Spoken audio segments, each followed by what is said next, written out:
Well, good afternoon. Hope everyone's doing well today. I'm not too sure I'm ready for the cold, but I don't have much of a choice in the matter. I just wanted to take a couple minutes and introduce some folks and myself and let you know a little bit about why we're here. First of all, my name is Jim Parker. I am the director of Lafayette Health Center, and right now I'm the interim director of counseling services here at K-State. And so I've been here 6 years, and it's been nothing but good. I feel like we got a good vibe moving forward. And speaking of good vibes, last year we had the opportunity to talk at the invitation of the biology department to speak with their graduate students, and it was a really, I would say, it was a pretty casual, but it was a really meaningful time from my perspective, and a lot of students engaged over some issues related to mental health and kind of coping and in college and as you're a graduate student. And so I asked the panel that invited us last year, I said, do we overwhelm people? Because we brought 7 or 8 people with us. And it seems that that was a positive move that maybe I didn't plan for, but just one of the reasons why that we did that is we wanted to share with you that we care. And we're willing to do the things, pull some folks out of clinic to send a message that we are there for students. That's our primary goal. You're not an interruption to what we do. You're the purpose for what why we exist and the reason that we do. So, so that's why we have a kind of a large group today. So if you'll allow me, I'll just really briefly go through some names and kind of a little bit, and then we'll turn it over to Dr. Gorel, who's going to kind of moderate the discussion. All right. So first of all, on over here, this is Dr. Gorel, Dr. Kyle Gorel. He is a family practice medicine doc with additional qualifications as a sports medicine doctor. So he serves not only Lafayette Health Center, but he's also a team doctor for a number of athletic teams here at K-State.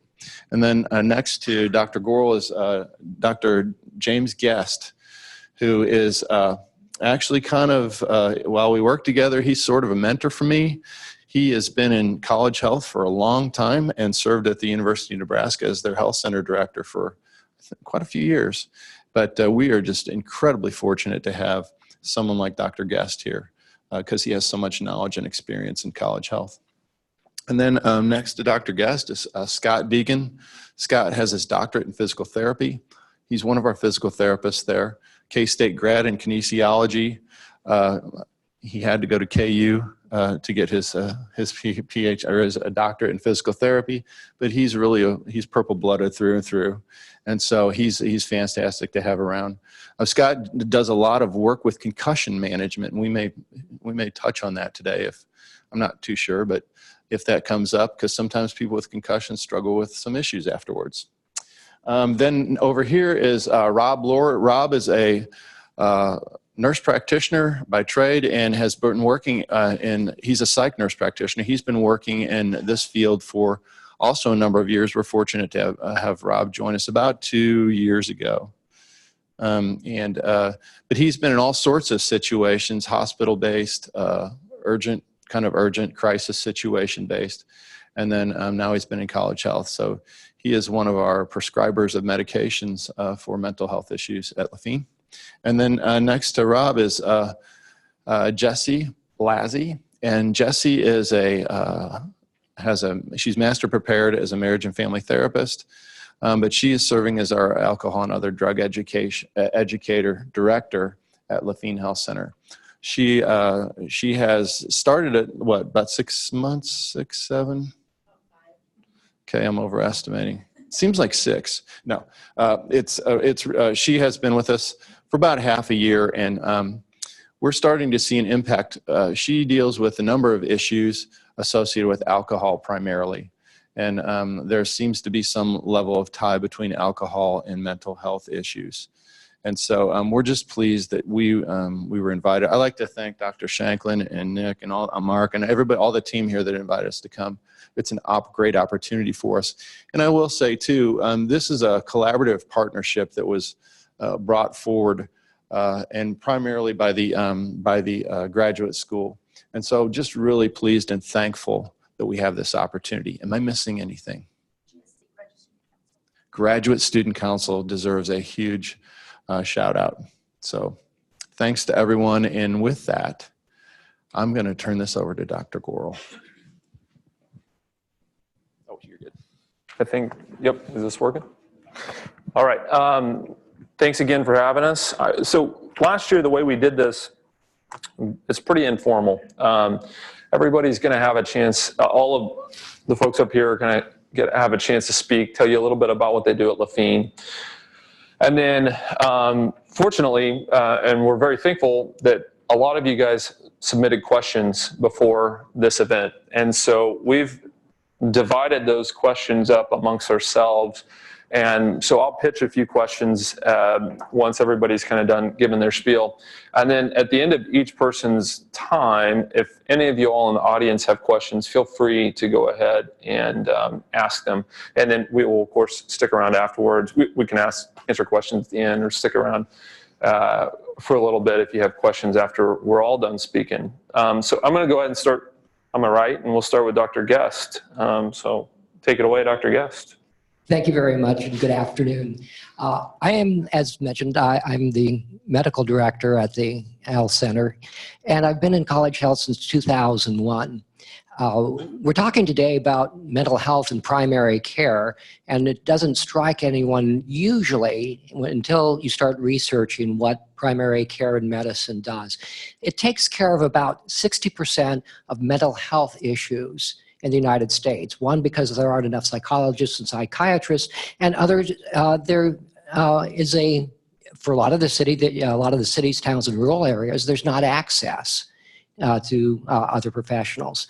So they're in the main clinic and sports med clinic. We do a lot of mental health, basically the easy cases. People like Dr. Gorel and the other younger family practice people, in their training program, they've touched on cognitive behavioral therapy as opposed to psychotherapy. So they're well-versed, and Kyle's going to talk a little bit about some of the things that we do, and I'll throw some things in later on.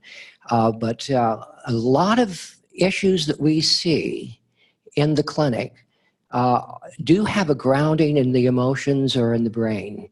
Anybody who comes in with fatigue, first thing you think about is not thyroid, but what's going on in their life. So we do screening that way also.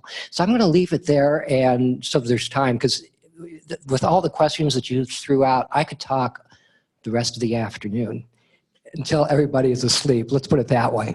So I'm going to let other people have an opportunity so we can get into the questions. Hello, I'm Scott Deegan, physical therapist at Lafine. So my job is to help people get back to moving better. So whether that's taking care of a pain that they're having or an injury, anywhere from ankle sprains to knee surgeries, back pain. K-State's a very active population, and if you think about exercise, it's a lot of people's outlet for stress. So it's a staple of everyone's routine that come in, and if they can't take care of their exercise, then they can get more stressed out. We also screen for things like depression anytime we take someone into our clinic, because there's a lot of physiological responses that you get with depression, anxiety, and stress that can end up causing some type of an impairment, such as muscle tension or pain. So we work a lot to address what's causing someone's dysfunction and what's keeping them from doing the things that they want to do.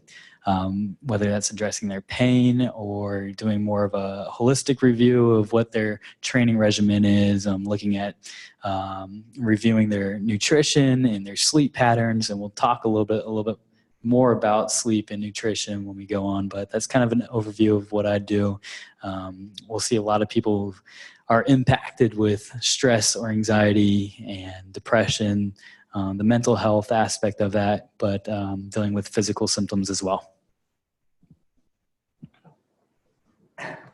Hi, I'm Rob Lohr, and I'm a nurse practitioner at Lafine Health Center, and I focus on evaluation of psychiatric illness and medication management, and then, of course, referring folks for other kind of adjunctive therapies along with that. And I've been at Levine for a couple of years. There's another nurse practitioner there that came before me that does the same thing. And so there's two of us. And I started out in family practice and did that for about 9 years. And then I probably have done psychiatry for about 16, 17 years. Hi, my name is Jessica Blasey, and I'm the Alcohol and Other Drug Education Director at Levine. I work with students surrounding education with drugs and alcohol. I come from a background, I'm a licensed marriage and family therapist and a licensed master's addictions counselor. That being said, right now I'm working with students to provide them some education around alcohol and drugs. I also work with students that maybe have gotten a sanction. And so I provide 30 to 60-minute classes for students that maybe are interested in coming and talking to me. And right now we're working on a policy to provide intervention services down the road. So I'm very excited and happy that Kansas State University is working towards moving in that direction. You already know who I am. Okay, so there we go. So we'll go ahead and so of course I'm Dr. Worrell, and so in family medicine, as Dr. Guess alluded to, probably 25 to 30% of what I deal with on a given day is going to be mental illness, and that will be folks coming in who are coming in because they know they're depressed or they know they're anxious. But a lot of that is also folks coming in who have no idea that might be their underlying issue.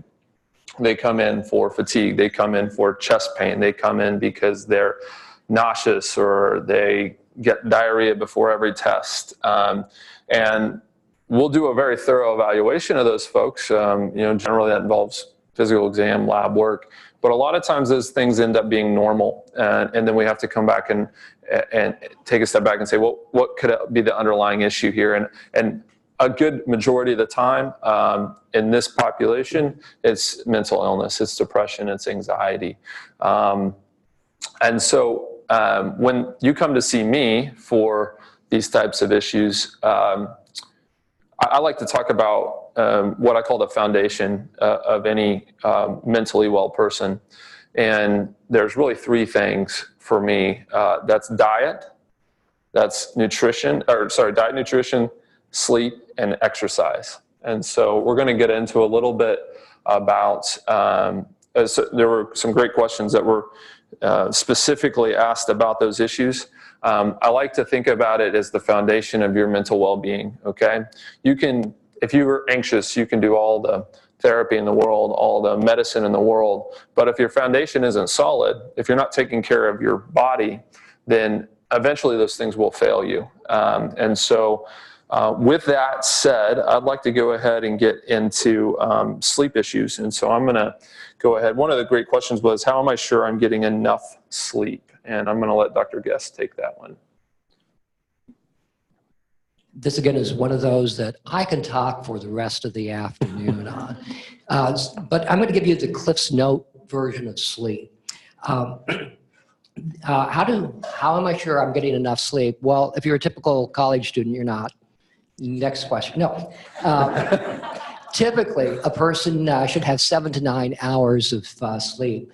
But the crucial part of sleep for learning and other things is rapid eye movement, or REM sleep. We go through a number of sleep cycles throughout the night, but REM sleep is not evenly distributed. It's heavily weighted towards the last 2 hours of sleep. So if you think that you're average and you get 8 hours of sleep, that you need 8 hours of sleep, but you only get 6, you still feel okay in the morning, but you've had a decrease of 25% of your sleep hours and about 40% of your REM sleep. And so you're saying, what What's so important about REM sleep? Well, it's crucial for creativity and productivity, problem solving, memory consolidation. Without enough REM sleep, your learning ability goes down, cognitive function goes down, and decision making goes down. So REM sleep is very important. How do I know if I'm getting enough sleep? Well, you can go online and take the Epworth sleepiness inventory if you want and self-score. Otherwise, are you moody? People that are sleep deprived or sleep deficient are moody. They experience more stress in their day. They feel more angry, and that has to do with you're missing the opportunity to reset your norepinephrine and your amygdala if you don't get enough REM sleep. You feel mentally exhausted. You can feel depressed, and you have problems with focus and memory. Also, if you're gaining weight and don't think that you're eating differently, there's a couple of peptides, a couple of hormones that run around in the gut, ghrelin and leptin, and they control your appetite, and they need to be put to sleep at night and kind of balanced out. You can't just keep running it all night long. So if you're gaining weight and can't figure out what else is going on, it might be because you're not getting enough sleep. One of the final questions that you can ask yourself is, do I feel refreshed in the morning? And if morning is really rough on you, the answer may be no. And now the final point, and we'll then turn it to someone else. I can talk more about sleep if you want me to. But something I learned back in February at a mental health conference is that individuals that have disrupted circadian rhythms, daily variation rhythms, have more mental health problems than those that don't. And what do we do in college? We have a circadian rhythm for first semester, for break, second semester, summer, weekends, holidays. So we're always upending or cycling our circadian rhythms. And it's associated, but not causative, of mental health issues. So I'm going to leave sleep there for right now, and I can go in and talk more about it individually or if there are questions later on. But I'll turn it back to Dr. Gorel so someone else has the opportunity. Okay. So I'm actually going to kick it back to you, but for one more thing, because you alluded to leptin and ghrelin, and I think that gets into one of those other very important factors in mental wellness, and that is what we're eating. So one of the questions was meal prepping, healthy snacks throughout a busy day. How do we do that? And then how do we trust what information we're getting in terms of what is healthy and what isn't? Yeah, I think I'm just going to read this because I thought it was great. There's too much confusing information. Dairy is good, dairy is bad. Fat is good, fat is bad. Sugar is the culprit, sugar isn't. Carbs are unnecessary, carbs are necessary. I end up going back to routine eating instead of choosing so-called healthier options because I cannot figure out what is healthy after all. Any insight on that end of things, Dr. Guess? This is not a new phenomenon. There was a book, late 70s by, I think his first name was Peter, last name was Dutch or Deutsch, University of Washington, title, Nuts Among the Berries. And he wasn't talking about pistachios. There's a lot of stuff out there, and there always has been.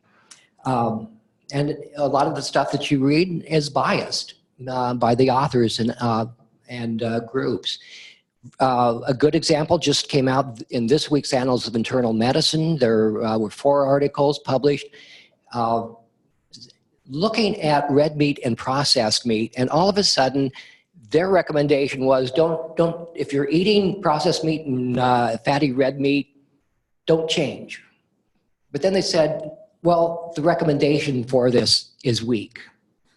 But the proof of this is weak. But everybody's been told now for the last decade, decrease red meat, decrease fatty meat, decrease processed meat. So whoever asked the question is absolutely right. There's so much confusion out there. Eggs were bad until someone looked at the research and it was false research.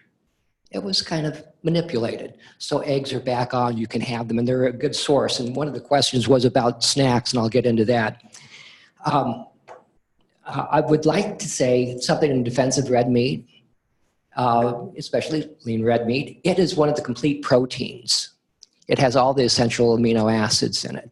It also has all the B vitamins in it, and it's the best source of heme iron. So if you're having problems keeping your red blood cells up, then red meat should be part of your diet. Or it can be part of your diet if you so desire. But I do have a few more general things to throw out about diet as opposed to telling you what to eat. You can always get online, go to the USDA and look about My Plate and how to choose foods. There's lots of websites, and some of them are pretty good. What I'm drawing from is that Blue Zones and a couple other resources. So bear with me with this. What should we do with our diet? Well, most of us should be eating more fruits and vegetables. Most of us should be eating more whole grains instead of refined grains. We should have less fried food. We should choose low-fat dairy. Low-fat dairy products, except when you look at the no-fat and low-fat, what are they substituting? Are they substituting in there? And sometimes those no-fat yogurts will be loaded in carbohydrate. So be careful in what you're buying. And choose lean protein sources, including beans, lentils, and as I mentioned, red meat, but also fish, especially fatty fish. Why? Well, the vitamins that are in there.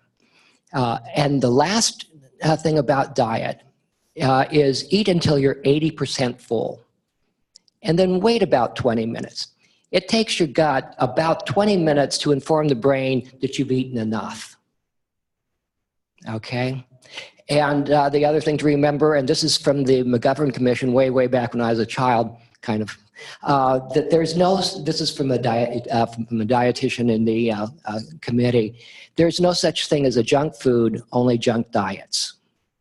So if you follow these very easy guidelines of eating more fruits, more vegetables, more whole grains, etc., that you can achieve a healthier diet. There was just a blurb, I think yesterday morning on NPR or in their SALT section about this type of diet decreasing inflammation. I don't know if there's any truth to that. I didn't research it, but it's out there. So the second part was about snacks, or the first part was about snacks. How do we get snacks that are healthy on these long days when we don't have time for meals? One of the things you should remember is you shouldn't really be grazing all day long. You'll get too many calories. But there are healthy options, and even grad students can afford these most of the time. Watch the ads when you go to the grocery store. Fruits and vegetables are good, but they vary in price. Now, there will be times when grapes are being sold for $1.99 a pound. And then all of a sudden they're 99 cents a pound. Apples, $1.99 a pound or $1.49, depends on the week. So watch sales, and fruits and vegetables can be reasonable snacks. Also, when you're snacking throughout the day, think about adding a protein to the snack. And you say, why? Well, it helps satiate you. You don't get as hungry during the day, so you're not going to overeat. And some of the sources, excuse me, this is one of my favorite, and I have a personal story on it, but boiled eggs, they keep for the day. They also are relatively low in calorie, have high protein in them, but a lot of vitamins and minerals. So they're a good source of calories, and they can also satiate your diet. Another is peanut butter on maybe whole crackers or mini sandwiches. Back when I was at Nebraska, one of the things that was going on was, you should have protein after your workout, and one of the things guys were eating was canned tuna. Again, it's a good protein source. and omega-3 is fatty acids are high in that. What else? Oh, nuts. Yes, but not too many. But nuts are a part of the recommended diet now, so you should have, you consider them. They also will make you feel fuller because of the protein in them. One of my favorite is popcorn. Again, but I pre-portion the popcorn. Yes, I buy a big bag, or I can air pop it also, but I pre-portion it in a smaller 1 quart bag or a pint bag so that I don't overeat. That's the other thing. And then the final part that people are asking about was food prep. And I cook for a week, but also for my wife who is up in Nebraska. And what I do is fix stews and soups and things that can go throughout the week. Again, looking at what's on sale. Very often it's a fatty meat, but it's good. Getting a pork butt. It could be $2.90 to $2.50 a pound. On the other hand, you can get $1.49, and one place down here in Manhattan had it on sale for 99 cents a pound. You can eat for a week, and if there's 2 of you, you can eat very well for a week, and it freezes well after being cooked. So if you have a refrigerator, freezer, oven, or slow cooker, you can do meals on a weekend and eat fairly well throughout the week. That would be, oh yes, and all kinds of fun things. I do different types of baked beans and barley stew. If you're not into eating meat, fine, just increase the vegetables in them. So those are that's my advice, and I took the whole half an hour. I'm sorry. That's all right. I think the other thing that's great about meal prep too is just that you're able to control portions. So if you have some Tupperware that you pre-portion them out on days that you're like, I'm just feeling super hungry, well, you're not going to be allowed to overeat because all you have is what's in your Tupperware. Okay. And so that's one other thing that kind of helps control consumption. Those were really excellent ideas. And I think it really starts with what you're putting in your body. So those are great ideas. I'm going to move on to just one thing. After I've gone through all those good things, I do eat donuts. Because donuts are happy calories. When I eat a donut, I feel happy. How often does that happen, Dr. Guest? Oh, probably once or twice a month. Oh, okay, yeah. Rewards. So moving on from the diet and sleep side of things, we get into kind of that third pillar that I was talking about, which is exercise. And I'm going to kick a couple of questions to Scott now. So one of them was questioning, how do I incorporate regular activity into an unpredictable schedule? Mind if I touch on? Oh yeah. That's a good idea, coming out of the diet. So we'll get to that one. Let's start with keeping up healthy energy levels for body functioning. Perfect. Yeah, so a lot of the stuff I do ties into what Dr. Guest was talking about. So before I forget some of the thoughts I had that came up, I'm going to touch base on some of those. I have this conversation a lot, especially with my post-operative patients. So someone who's had a knee surgery where they've been deconditioned for a while due to their injury or pain. We can do all the strengthening in the world. If you're not able to recover through sleep, you're not getting the proper nutrition, it's going to be wasted time. So I'll have that conversation a lot about balancing out the sleep and diet. I get a lot of the confusing looks too when we bring up diet. Fads come and go. A lot of the times I'll just reiterate the basics, your macros, your macronutrients. So how many calories are you putting in versus how many calories are you putting out? If you're spending more calories than you're taking in, we're not going to have the support to build muscle and regain some of that strength and function. So there's a lot of online tools that you can look at that'll calculate your basal metabolic rate. So what are you expending in calories just to survive and breathe? And then what about physical activity are you throwing in there? And then taking a look at your ratios of macronutrients. So if you're eating 80% carbs, 10% protein, 10% fat, that's probably not going to sustain an environment in your body to produce muscle. So keeping it simple, just looking at calorie expenditure. So less concerned about what exactly you're eating. Did you get your carbs through a donut, or did you get it through cereal? Or is that protein through whey protein, or meat or vegetables? Grand scheme, it's just about calories in versus calories out ratio of what you're doing for performance and recovery. Also just talk to them generally. How do you feel after you eat certain things? So if you engulf on this pasta and you feel really sluggish later on, and it puts you into a food coma for a little bit, maybe you want to cut back on the pasta. So just keeping it simple, something that you can incorporate into your lifestyle. So if you count out your calories and you make a plan and you keep it fairly routine, and you know, all right, this is my typical food plan here. Instead of the sandwich today, it's 300 calories, I'm going to have a slice of pizza. So you're just substituting carbs there and some of the protein. So you're still getting it in. So if it still fits your macros, then you can still stay within your relative food diet plan just by looking at the calorie ratios. So I like to make it simple for them when we have that conversation. And sleep is also really important too. Not just for recovery, but also for pain. So a really cool research study. They looked at chronic sleep deprivation, which was defined as 4 days or more of 6 hours or less of sleep. And what they found was that increased your pain by 25% in these subjects.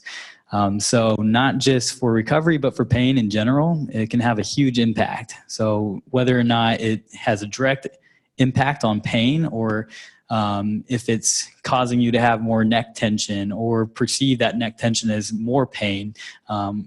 Real life example of that is people who recently have had kids and they're like, well, I know sleep is important, but I can't get that sleep. I can help have that conversation with them that, okay, this temporary increase in pain might not be something catastrophic. So we have a sleep issue right here, and we know that that will contribute to pain. And sometimes that's reassuring, and that'll calm some of the anxiety and the stress and the pain levels down just from them knowing, okay, I probably don't have something significantly wrong with my neck here. I've just had really poor sleep and recovery lately. So once they start to stabilize that sleep pattern, they start to see an improvement in pain. So things that we also talk about are caffeine. So studies will show that caffeine ingestion 6 hours prior to sleep is going to significantly affect your quality. A lot of college students live off of caffeine. I live off of it myself. I have it every morning, but I try not to have it in the afternoons. Whether or not you feel like you can sleep on caffeine, it's still going to affect you. Whether or not you get to sleep or you don't, you're still going to affect that sleep quality. So trying to cut down on some of the caffeine in the later part of the day. And those are some really good tips just to keep up the healthy energy levels, to allow you to either go through the rehabilitation process or exercise for general health. And getting into regular activity into an unpredictable schedule, I can really resonate with that question because being a grad student, I've found my schedule all over the place. So certain weeks I'd be in a clinical internship and my schedule would change, and then I'd be back in the classroom and have tests on random Monday nights, or sometimes I'd have to be up super early. Sometimes I'd be at the lab real late. But for me, I knew the two consistent things about my schedule was I wake up every day and I go to bed every day. So I found for me personally, I feel better exercising at night. So I exercise when I'm done with everything. If I feel like I've left something on the table for the day, going to the gym and doing some type of workout without addressing that first will actually increase my stress. So I got to make sure everything's out of the way, and then I go and do my physical activity. And it just works for me to keep that routine. So the last thing I'm doing every single weekday is exercise. Once I get done with that, go eat, wind down, go to bed. It doesn't have to be that structured either. A lot of people think to stay healthy, you have to go to the gym. We get some people that like trying to get them to exercise is pulling teeth, but as long as it's something that you enjoy, it's going to be beneficial for you. So you have a higher compliance of doing regular physical activity if you have someone to do it with. So grabbing your coworker, colleague, and going on a walk or a hike, or just doing something fun in the office where you get like a stack of cards and you assign spades, clubs, hearts, and diamonds, all a different exercise. So let's say spades are squats, diamonds are push-ups, et cetera, and you pull a card off the deck and it says a 10 of diamonds, and you're like, all right, that's 10 squats I got to do. And then you flip over another card. So it keeps it kind of entertaining and spontaneous. I'll find a lot of people, if they know they got to do some type of exercise, they get almost stressed out and they feel burdened by that. They're like, I don't want to go to the gym. I want to drive myself there. So if you can make it spontaneous, sometimes you'll have a better compliance with that, or a little bit more engaging. So group fitness classes, dancing, all that stuff counts as physical activity. So get out there, rock climb, bike, whatever it is that makes you move, and don't stress too much about how many reps and sets that you're doing. Just doing something is going to be better than nothing. And yeah, that's it. I think those are really good points. In terms of exercise, I think so many of us have this this notion that exercise means going to the gym. That is not. That is exercise for some people, and I'm not going to discount that. I think that's great if that's what you like to do. But like Scott said, it has to be something you're going to be willing to do. So if you don't like going to the gym and walking on the treadmill or lifting weights, well, you're probably not going to do it for very long. So you have to identify what it is that gives you joy and then try to do that. I also think that we spend so much time, and I'm speaking personally too. I'll say, oh, I have an hour. Should I try to get over to the gym? I don't know if I should get over to the gym. Should I? But, and so I spend like 10 minutes thinking about what I'm supposed to do. Now I'm down to 50 minutes. And I haven't done anything but agonize over what I was planning, something arbitrary. In the meantime, I could have been walking around the building. I could have been doing, spades. I could have been playing spades. I could have been moving my body is the point. And instead I just wasted time not doing anything. So something is better than nothing. A 20-minute walk, when you get done with that, that might not leave you exhausted, but I bet you're going to feel a heck of a lot better after you did that, even if that wasn't everything you wanted to get done physically that day. So finding times to slide in unexpected exercise, that's what I like to call it. It doesn't have to be committed. Dr. Guest walks to work every day, parking a mile away from campus, walking in, walking out, that counts. That's important. So I'm going to take a couple of questions, and they're kind of exercise related. I thought this was good. We sit for hours working, and when I do go for exercise, I get so sore. It becomes difficult to work without pain, and I have to resort to taking a painkiller on a regular basis. I'm not sure how to tackle this. Oh my gosh, I totally get that. When I was in medical school, my shoulders hurt all the time because I spent all my life like this, just looking down at a laptop and reading and learning something, trying to learn something, probably not, because I was in a lot of pain. And so I understand that. You have to move your body. You're not meant to sit there for 2 hours at a time, okay? So frequent breaks. You need to get up, go for a walk, do some push-ups, do some squats, get your blood flowing, stretch a little bit. That's one thing.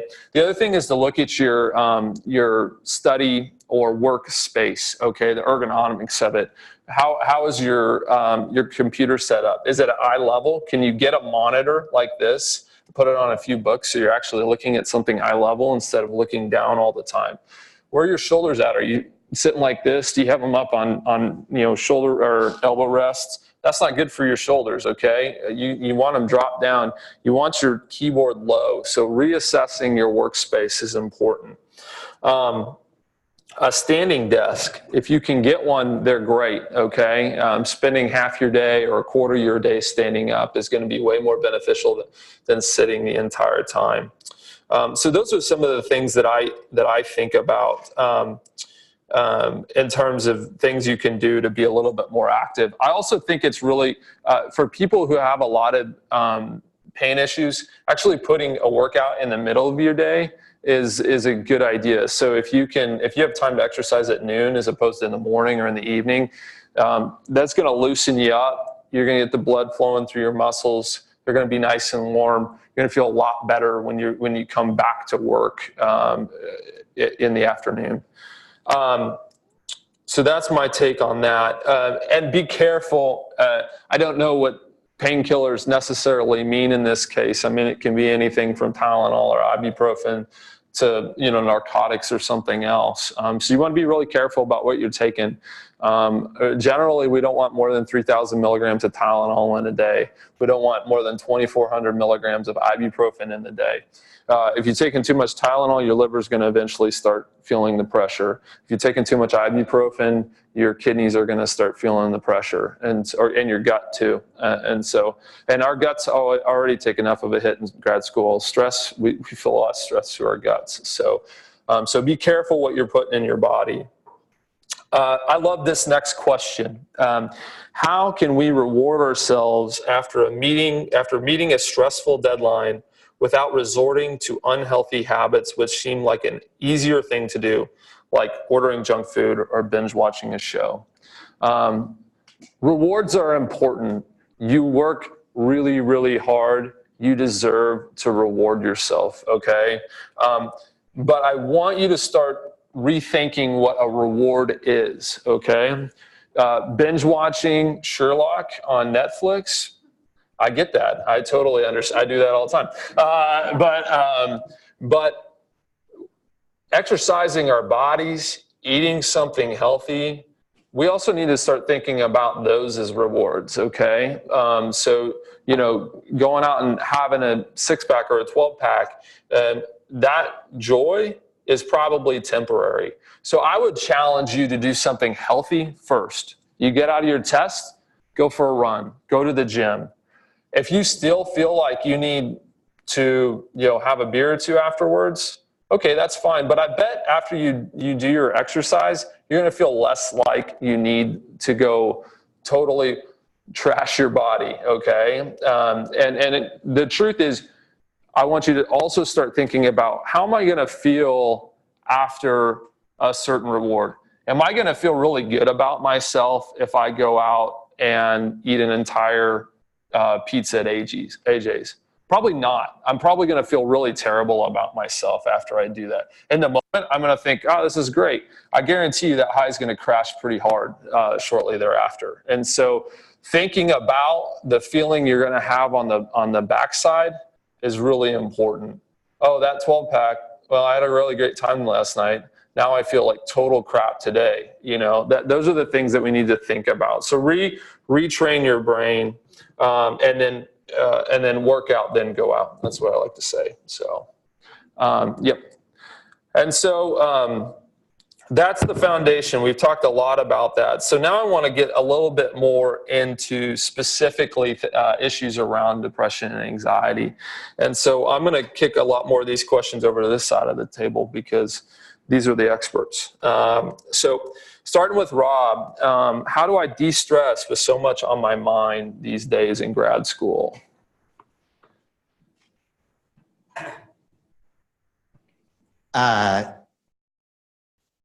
Well, first of all, contrary to popular belief, you should avoid drugs and alcohol.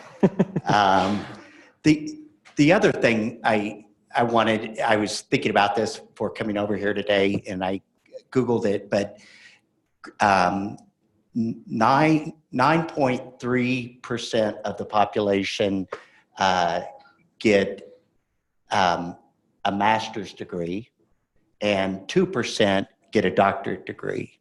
And I was thinking about that, and I thought, well, right away, if you apply that to the standard grade point average, you are all A people, just because you're among the elite. And I think sometimes we kind of minimize we take things too serious, and or take ourselves too serious. I was, thinking about, like, with regard to mental health, that if you kind of look at what's normal in a society, it's what occurs more often. And greater greater than 50% of the population will meet criteria for a psychiatric diagnosis at some point in their lives. So it's more normal to have a mental health problem than not. So I think sometimes because it's something we don't talk about, people tend to think that they're kind of by themselves with it. And that's, I think is a bit of a kind of, it's a distortion of what the reality is. As far as de-stressing with regard to, having so many things, there's, the whole mind-body thing, I think, is so important, that if you did one thing, or could only do one thing, getting out and exercising a total of 5 days a week, 30 minutes or more, is probably one of the biggest things you could do for yourself.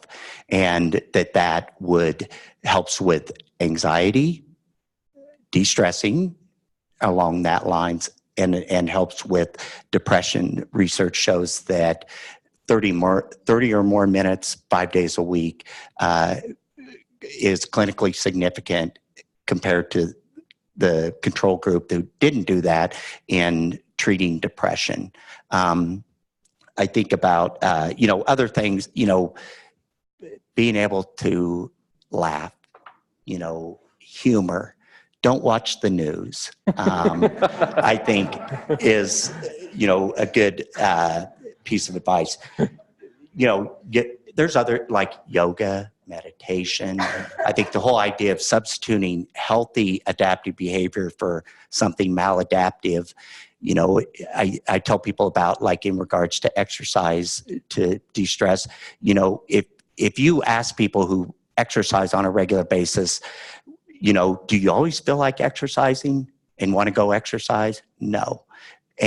But what they know is, and this is part of cognitive behavioral therapy, is if I do the behavior, the emotion follows.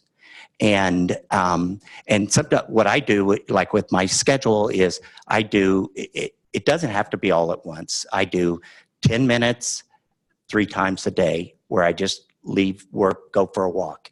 And for me, that's achievable because it's harder for me to think about a block of time. So if you can do that, and what a difference it makes. The other things is just being around people who can identify with what your experience is, what you're going through, and trying not to isolate yourself. That being in our own heads can be a dangerous place for a lot of us if we spend too much time there. So just being around, college, other, your peers, just people can make a huge difference. So, I encourage people to do that. There's yoga, meditation, those kinds of activities are all good ways to de-stress and stay mentally healthy.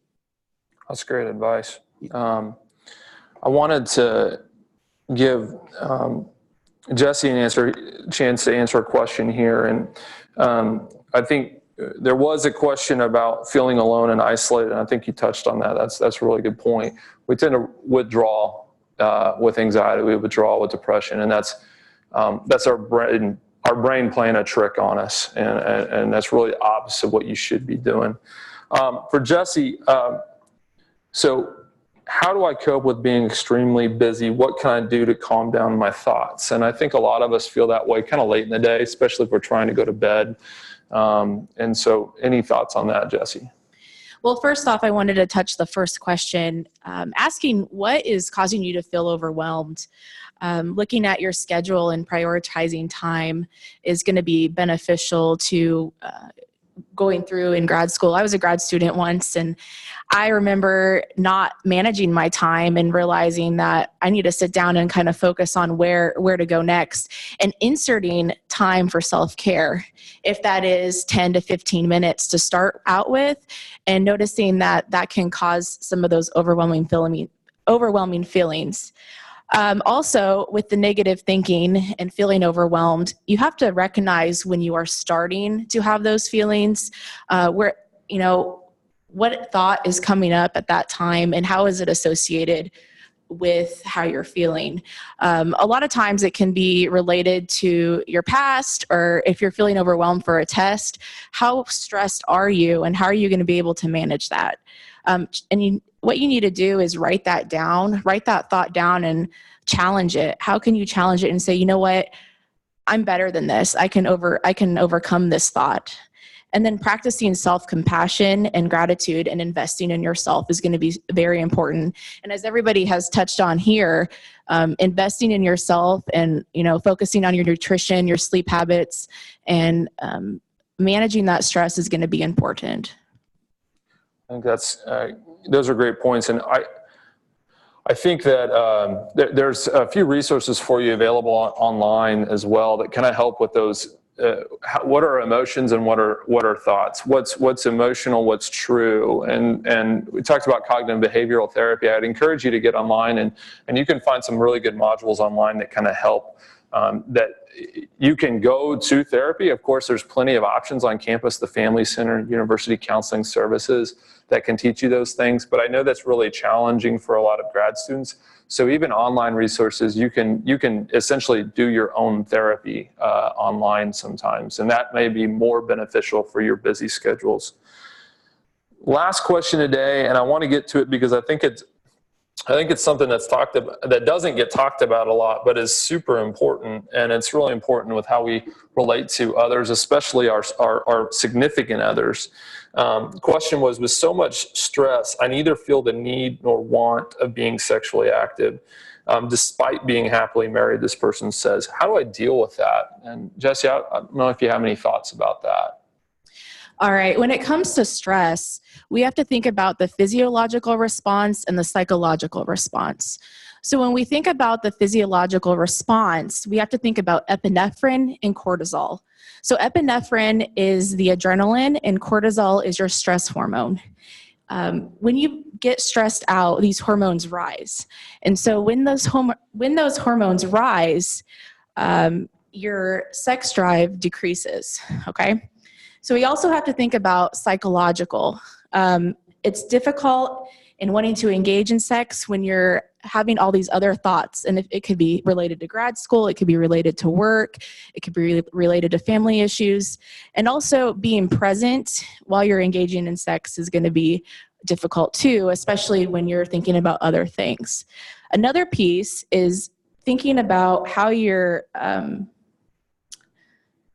able to self-care. So are you having and fostering that self-esteem when you're in, sorry. I'm going to move forward and talk about communicating with your partner and how you're feeling. And so if you're able to communicate with your partner and be on the same team, and they're able to be aware of what you're feeling, then you're able to move forward in that. But the best piece of advice for me is managing that stress and talking about meditation and being able to go and exercise and foster in those things that are healthy. Well, that's great advice, and I really want to thank the panel. I think we're about at time, and I want to open up the opportunity for anybody else who may have questions in the audience. We're in no rush, so I don't know if you guys are, but feel free to ask any questions at this point in time. Yeah, sorry. Just real quick, we did throw in a free 30-minute massage for the drawing. So they collected your names, and I'm not sure how that's going to get to you, but we're gonna probably try to distribute that in the fairest way possible. Okay, I'm to pick a number between 1 and 21, and she's got the names, and she'll whatever number that's the person that checked in at that time. Who's going to pick it? You want to pick it All right. Yeah, you go for it. You go for it. 13. Lucky number 13. Woohoo!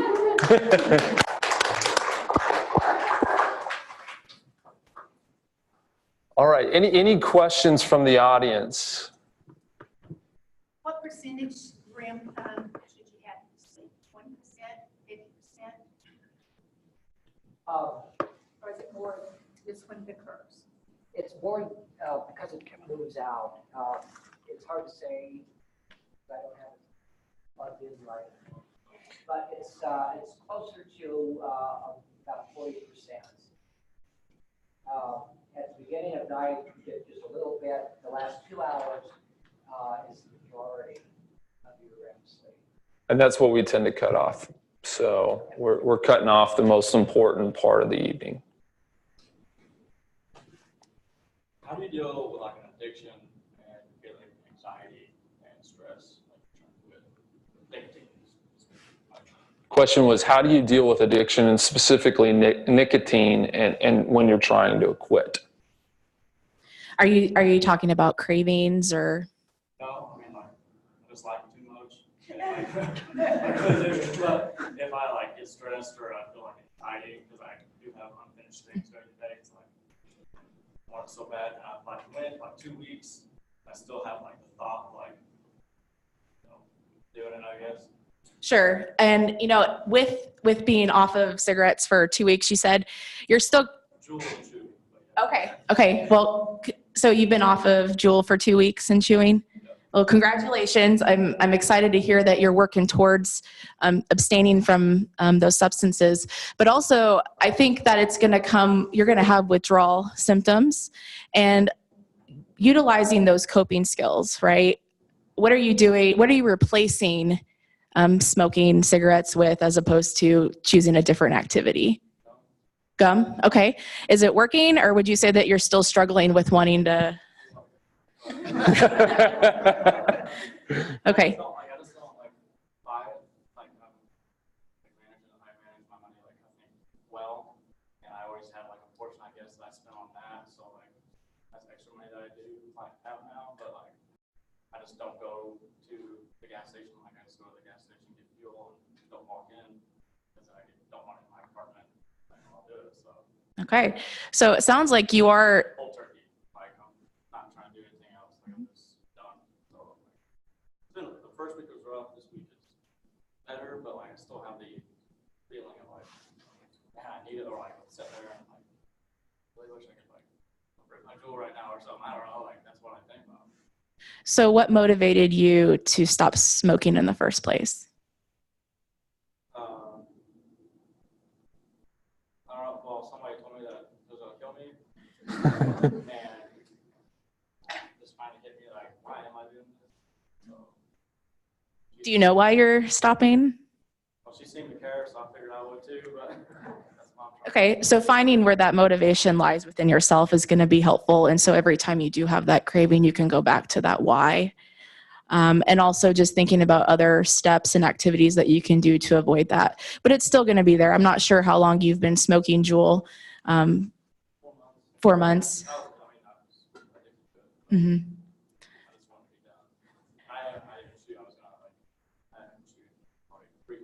Okay. So give yourself some grace and compassion and know that you're doing the right thing and continue moving forward in that. It's not easy. It's not easy to stop a substance, especially if your body is used to it, and especially if you were going to it for stress. Does that answer your question? I might add something. There are medication treatments for smoking cessation, nicotine, addiction, Wellbutrin and Chantix. So, and usually, primary care, anybody, providers know how to use those kinds of medicines if people would like help with, like it helps with the urges and cravings with, quitting nicotine. Yeah, I was going to say the same thing. You don't have to go it alone. There are other things that can help. But you're absolutely right. I mean, especially as it relates to the Juul, with all of the concerns around e-cigarettes right now. That's it's I can tell you from a primary care physician standpoint, it scares the crap out of me. So I got to where like I liked it too much. yeah. Because I hadn't chewed like really ever like with that, like that was nothing to quit because I thought it was gross. But like with the juuling or whatever, you smoking cigarettes too. Yeah. Just, you know, I liked it too much and it helped with anxiety. So like, or I thought it did. I guess my mind thought.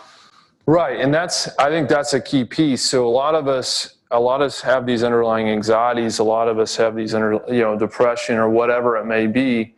I mean, that's self-medication, and there's really good actual medication that can help with those things. And so, if you're still dealing, just with anxiety in general, we'd be happy to see you and offer some really, healthy options in terms of managing that.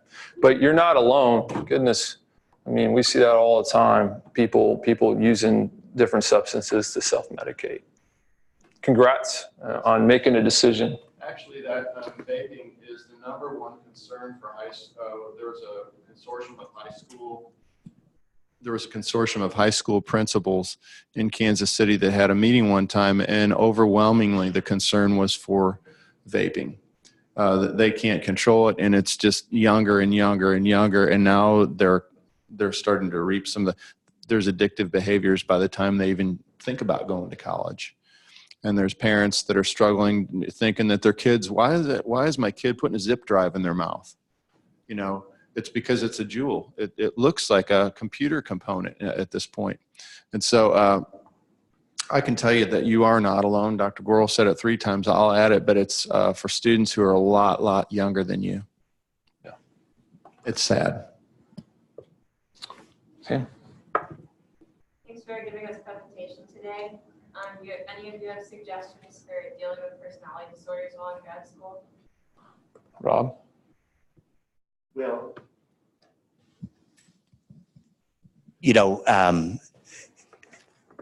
treatment is depending on what, there's different kinds of personality disorders. There isn't a medication treatment for personality disorder, but oftentimes with personality disorder, there's co-occurring conditions like depression, anxiety, and clearly having those things better managed, depression, anxiety, is gonna help personality disorder. But as far as personality disorder, there's psychotherapy is the most effective treatment, and they have cognitive part of psychotherapy, or an aspect of psychotherapy is cognitive behavioral therapy, and DBT is a specific, probably the most effective psychotherapy treatment for personality disorder. And when I say personality disorder, I'm saying like borderline personality disorder. I don't know if that answers your question, or you have anything beyond that you had question about regarding that? Well, and certainly if there's concerns that you would have, that this may not be a forum that you're comfortable talking about those, by all means, give us a call. I mean, that's why we exist. And so, and maybe if we're not able to answer appropriate, either that question or any other question, frankly, a more intimate environment to address some of the issues might be the better situation for anyone, frankly. And so, and just so you know, we are very, very, very concerned about confidentiality and stigma, and want you to know that we take that very seriously. So there's been questions by a number of students is that, they're scared to share their situation. But we have very, very, very strict standards, both in counseling services as well as Lafine, to protect that confidentiality, because we really want you to be successful is really the bottom line. So,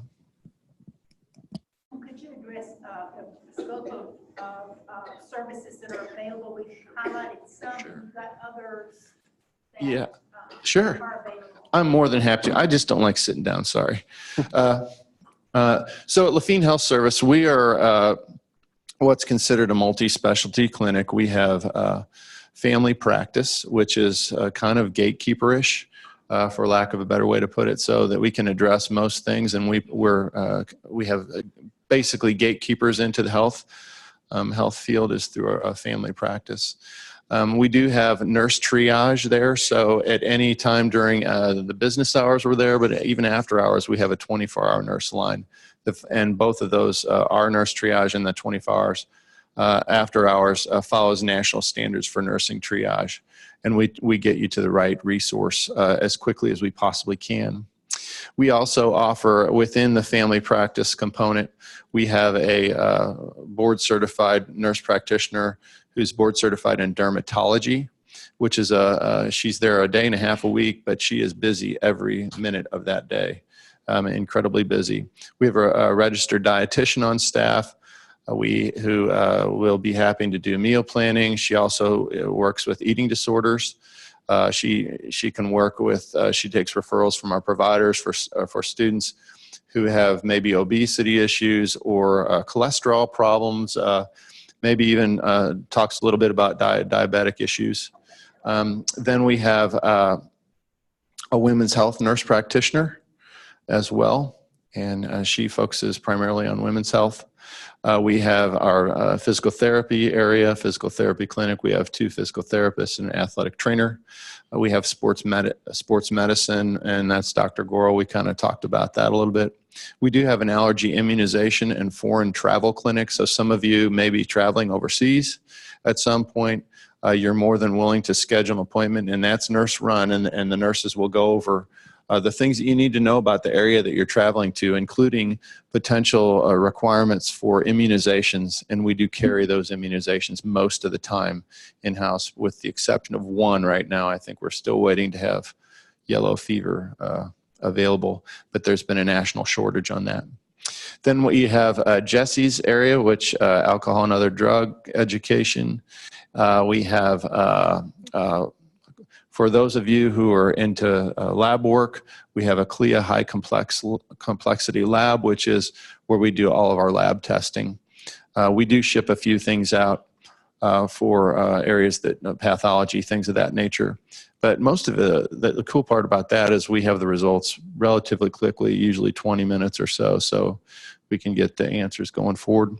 We have we have 2 massage therapists there, and we provide pretty good deals for students, $24 for a half hour and $48 for an hour, and they're pretty fantastic.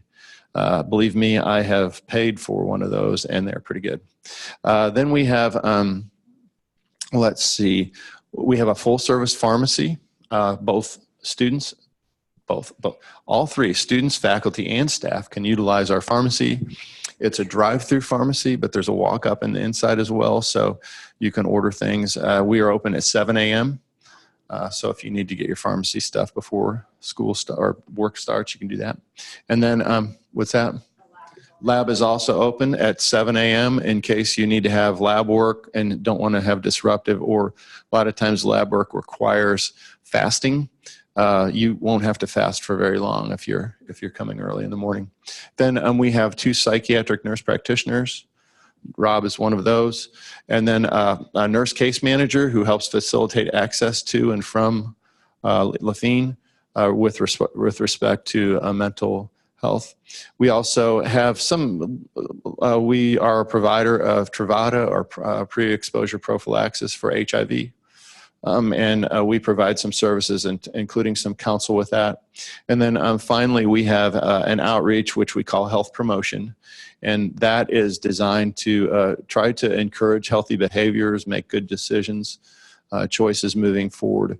And we are currently working on, we haven't, admittedly and ashamedly, I guess, we have not done a good job of communicating with our graduate student population, other than in this type of format. So we are going to make the commitment as soon as we have the resource to be able to do that, to make time and spend more time with you. because your needs are not necessarily the same needs as our undergraduate students. And so we're cognitive of that. We want to make an impact on that. And hopefully down the road, you'll be hearing more about that because you should.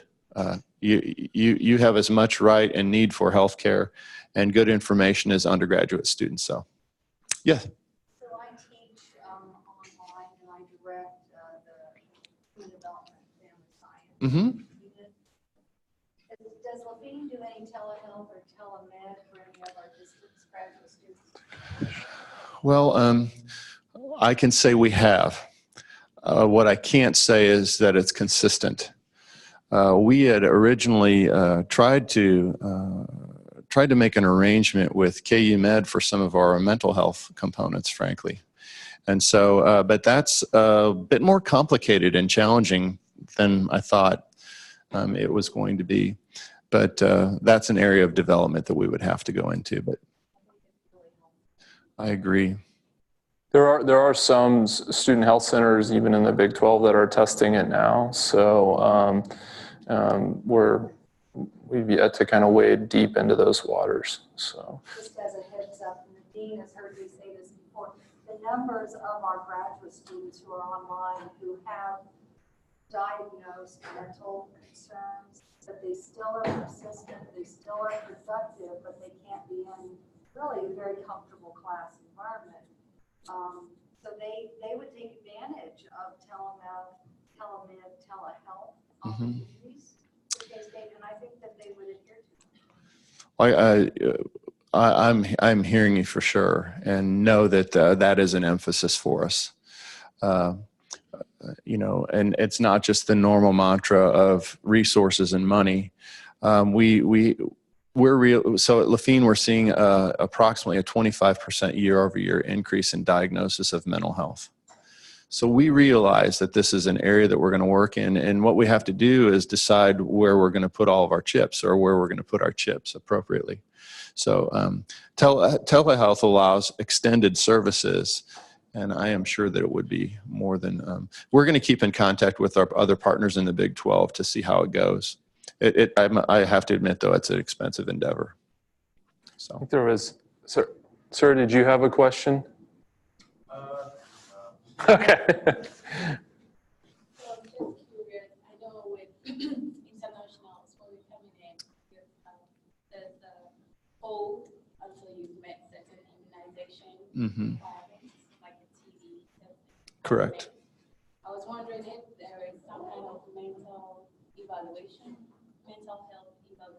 that Lafine does on students, or it has to be like requested by the student. How do you know? How do you assess? Well, this is a really good question. So it's been a little over a year now since we started doing PHQ2. Is that Dr. Guest? We piloted it. Yes, we piloted that screen. Started a year ago in one clinic, and then we moved it to the whole clinic about a year ago. And so that's a screening test for depression that we do on anybody who comes through the door. So it's not something that gets, obviously you have to come to Lafine in order to be screened. And that is an avenue into treatment sometimes. So we do pick up a fair number of positive screening tests. And then we, depending on what we find, so we've picked up somebody who came in for a cold and is actually suicidal. So we've picked up that series of mental health issues. But most of the time, it's an issue that we can either address fairly quickly, or a lot of times we actually bring them back to have a deeper discussion about that particular issue.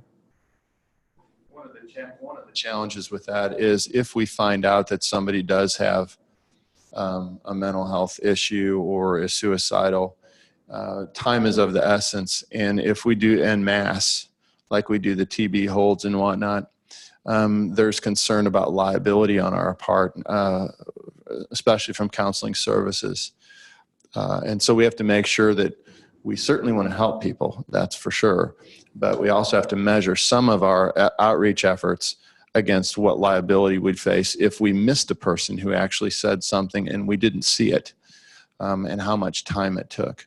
So those are some of the considerations that go into it. The other element is we're required by the Board of Regents or the legislature through law to do those other things. We would have more, if there was a law, we would be certainly willing to do that. But right now there's not. But I would just add that I have had people come in and all they know is there's something different about themselves. And so they may not be able to articulate that I'm depressed or I'm anxious, may not know the difference.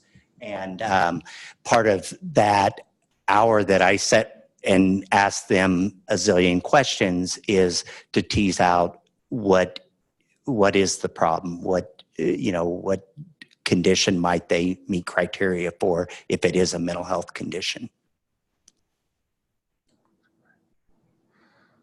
Anything else? If there's nothing else, I do have a correction. We did look up. It's REM sleep is 25%. Well, I was going to ask, what are some of the ways that you know that it's time to maybe seek some outside help? I mean, you don't become a graduate student without being a high achiever, and implicit within that is a certain level of perfectionism, often procrastination. You operate at a higher level of anxiety than the other people, higher stress levels. But when do you know that, okay, now I'm maybe moving into a place where it's not manageable anymore? Kind of like the proverbial frog in a pot, like you don't notice the slow change until it's kind of too late. But what are some of the, I guess, key indicators that, maybe it's time for me to get over myself and recognize that I can't do this on my own and maybe seek some outside assistance? Yeah. Some thoughts that come to mind is it more days of the week than not that you're having symptoms? Like if it's mood related, do you feel down more days of the week than not? And has it gone on for an extended period of time? And really a clinical depression, 2 weeks meets criteria for clinical depression as far as the duration. So I think about severity of symptoms, how often they're occurring, like, more days of the week than not, and how long that's gone on. And then the other piece is the impact it's having on their life and areas of functioning. Are they not going to school because of it? Are they, not,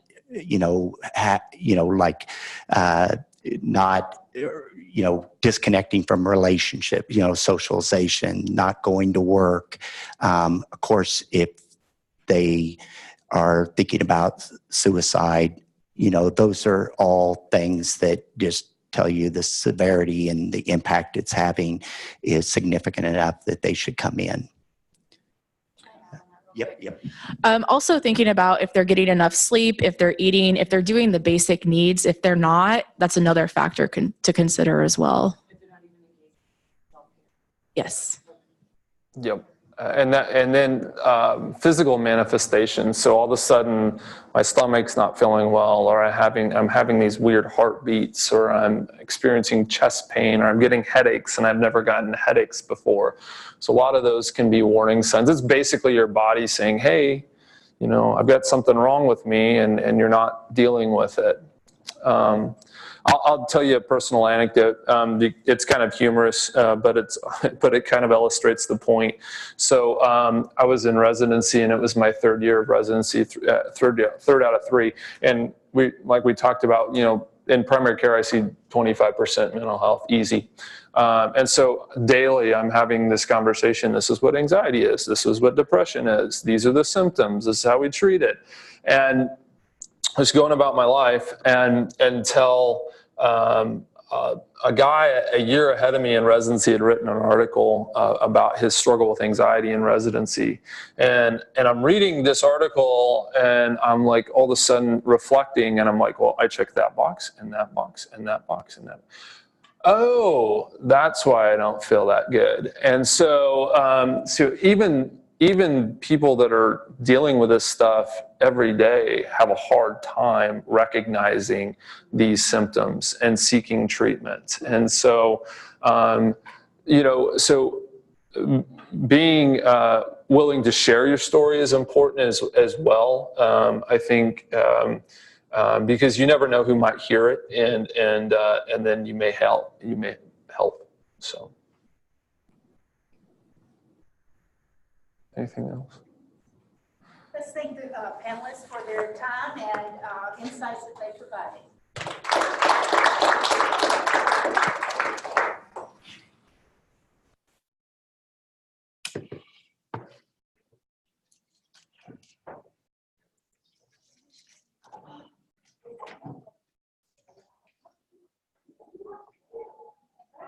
Thank you. Thank you. Thank you. Hey, thank Yes, you. thank you for having us.